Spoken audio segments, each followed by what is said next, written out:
Thank you for joining us on Tax 101, and if today is your first time of joining us, Tax 101 is a taxpayers education program brought to you courtesy of the Federal Inland Revenue Service, the FIRS, and I'm Elizabeth Aluko.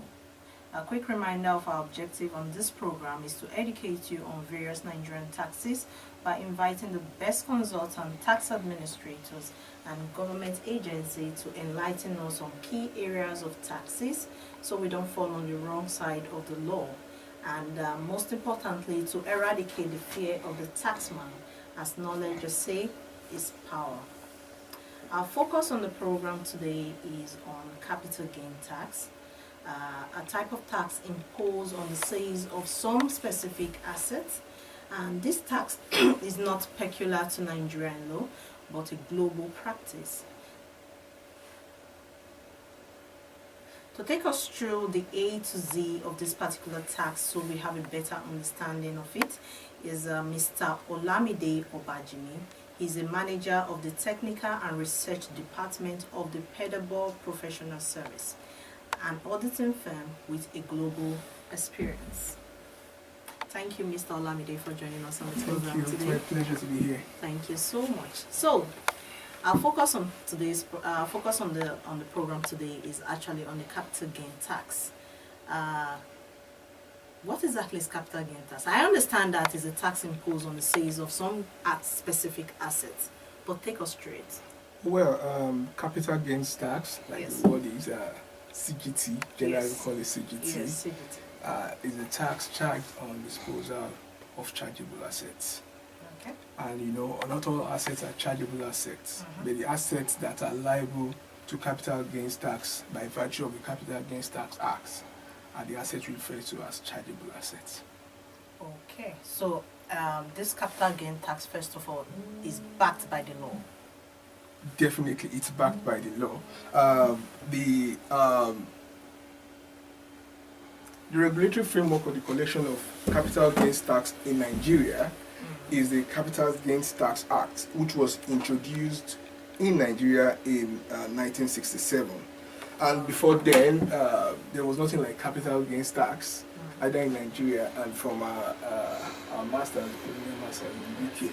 In fact, England introduced capital gains tax in 1965, and the reason why they introduced it was largely because there was a kind of inequality in the sense that before then capital gains were not liable to tax, and it was a kind of incentive by the government to encourage their citizens to invest, to make investment, capital investment. But because of the inequalities, those that are earning business income and those that are in employment income pay taxes. And why the big boys who are just investors, investing and making capital gains are not paying tax. As a result of this, that the government decided that no, let there be inequality. Both those that are making capital gains and those that are earning either employment income or business income should all pay tax. Okay, so that was what brought about the capital gains tax, and it's actually being practiced in other countries. Yes, other countries too.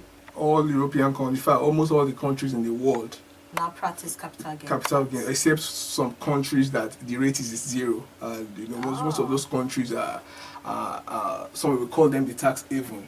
Actually, they don't really charge any much tax, so as to encourage investors to come into the country to invest. Okay, great. So, like you did mention, there are some specific assets that attract the capital gain tax. Yes. So, what kind of assets are we looking at?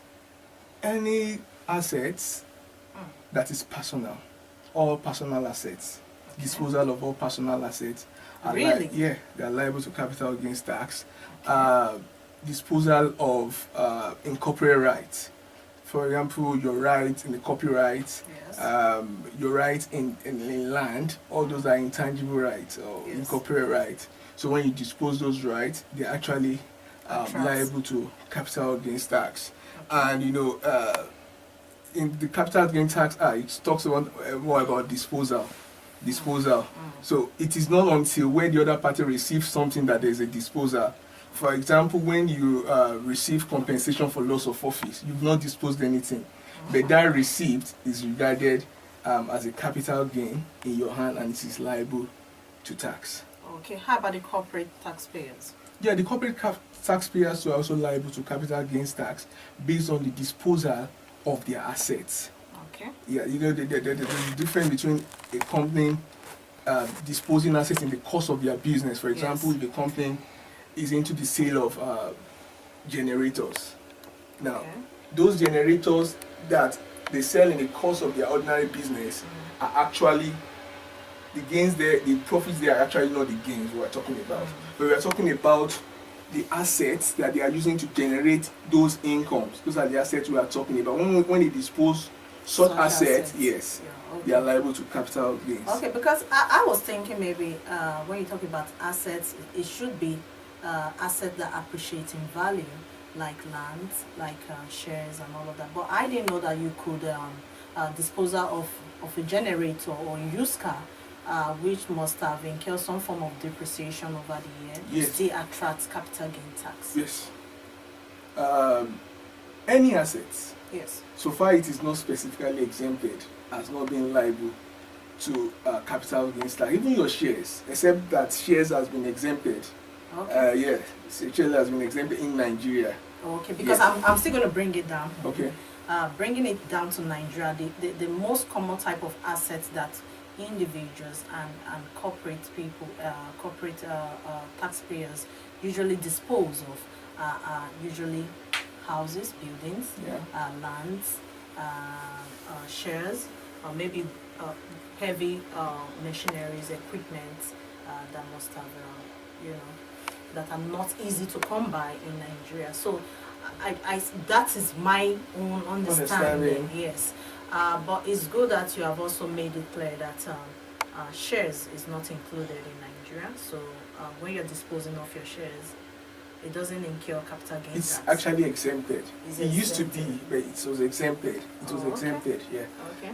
But basically, yeah, shares are exempted actually. Okay. But where there's a kind of merger or takeover, where Yes. that actually relates to company, Okay. and you exchange shares between the two companies such that one of the company loses identity. Yes. In that instance, as long as cash Okay. is not How about exchanged, gold? it's liable to capital gains They are tax. liable to Yeah, capital they are gain liable to tax. capital Okay, gains so tax. when people, because I also understand that people that are into mining of natural minerals and resources and all that, Yeah. are they also meant to pay this capital gain tax, or there's a specific tax? Yeah, that if those for people example, are if you're meant to into pay? mining, Yes. then if it's a company, very well it should be a company anyway, Yes. and they mine and dispose, sell some of their mined As they usually products, say, yes. definitely they are liable to company income tax if they are companies. Oh. But capital gains tax are assets that you own, like personal assets for you and I. For company, the company assets in which they use in generating their income. Okay. So those are It's the, not like it's a business. Because No. I was going to come to that question of those into real estates or developers Okay. that develop properties and dispose in the open market, Yeah. if they are liable to pay the capital gain tax or the company income tax. But before then, who are the relevant tax authorities that collect such taxes? well, in for Nigeria? the capital gains tax, Yes. it is being collected by both the federal and the state. Okay. They have concurrent powers for collection. Okay. And if it is a company that is making the gain, Yes. then the company will pay the capital gains tax. If it is the individual that is making the gain, then the individual pay the capital gain tax. But generally, we know that companies pay their taxes to the Federal Inland Revenue Service, Yes. while for individuals, they pay their taxes to the state in which they are resident. Yes.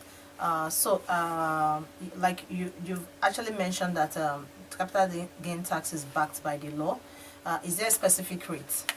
10% in Nigeria, 10%. 10% Yes. in Nigeria. Yes. Okay. Okay. So 10% of, is it of the total global Of the gain.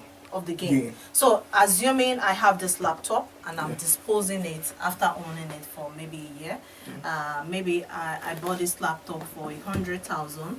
and I'm selling it for 120,000, and so the capital gain tax, is it on the 120,000 or the difference between the 100 and the 20 and 120? 100 minus 20.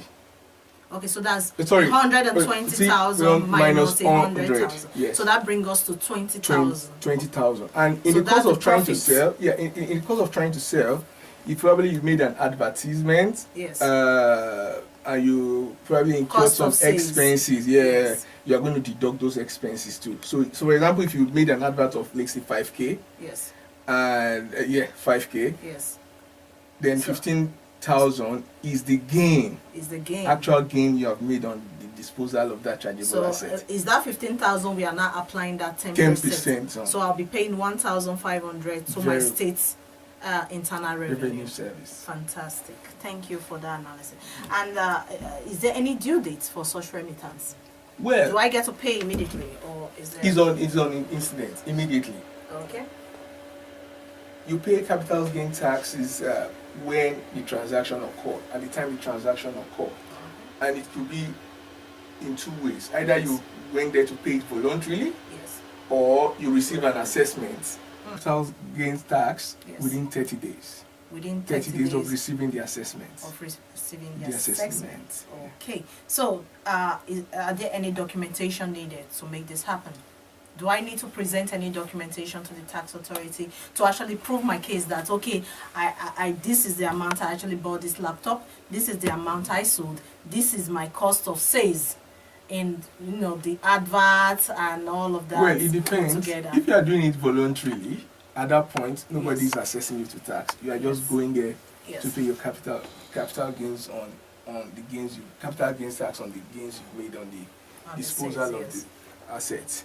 But where you receive an assessment, probably an audit was conducted on the company, and you receive the assessment after the audit, then definitely you will need to prove that these are the cost of the asset. And Yes. from trying to prove the cost, that this is the cost of the asset, you need to provide evidence of purchase, Okay. showing that this is the cost of this Yes. asset, Yes. and you need to show the inflow that this is the revenue or the proceed I receive from this product From of this the asset. sales, okay. So the net off of it gives you the capital gains. The capital gains. Okay. So before we go on a short break, I just want to ask what type. Okay, we have actually there's on what type of assets that are usually liable to capital gain Yes, tax that. in Nigeria, and top on that list is property, buildings, Yeah, personal lands, properties, and, incorporeal properties. and intangible properties like you mentioned, Yes. copyright Yes. and all of that. So if I dispose my personal assets in the open market, Yeah. is there any way that the government, the state internal revenue in this instance, is there any way they can tell or know that I have made disposal of my assets? I have probably have made some gains from the disposal of that particular asset. I'm just trying to know how the government is being able to track these sales and know if there's a systematic way of them knowing before sending me that assessment that like you did mention earlier. Well, usually, okay, let me start by saying currently there are no ways of tracking disposal of chargeable assets. Of chargeable assets. There are really no way of tracking them. So, which means, in other words, there are lots of sales of personal assets going down in the open market, liable to CGT that are not being collected by the government. That is the point I want you to make. Correct. You're Okay, right. so that's the problem. That is a revenue loss to the government. Yes, it is. Therefore, it is actually. Most of the people who pay capital gains tax are either probably made to pay it because they needed to get something, or they pay voluntarily, which is very, very rare. For example, now, if I bought a land and I decide to perfect the land, The documentation. perfect the documentation on the Change land, of ownership. definitely, and I go to the land registry Okay. to obtain the governor's consent. Yes. One of the things I'll be asked to pay as the buyer Yes. is the capital gains tax, which the seller was supposed to pay Exactly. and refused to pay. So I'm now caught in a web. And because I need to That perfect my documentation. document, Yes. the buyer ends up paying the capital gains tax. Wow. Wow. But is there any way that the tax authorities go after those individuals that have actually made that disposal of that particular asset to try to, take back or receive that particular taxes that they have evaded? But currently it's none. Wow, so that is a problem I think the tax authority needs to look into, because like you did make mention at the beginning of this conversation, that the United Kingdom started capital gain tax in order to bring about equality in the system. So it would be very sad that we're in a society where the very rich people own assets, dispose assets, and on those assets they have made gains and they are not remitting any form of it as capital gain tax to the government for the betterment of the community or the society in which they are residents or in which they are carrying on their business. So it's something that I think our government should look into. On that note, we'll be going on a short break. You can join this conversation by tweeting at us at NGTax101. We'll be going on a short break. When we return, we'll be asking more questions on capital gain tax. My guest is still Mr. Olamide Obajimi from Pedabo Professional Services. We'll be right back.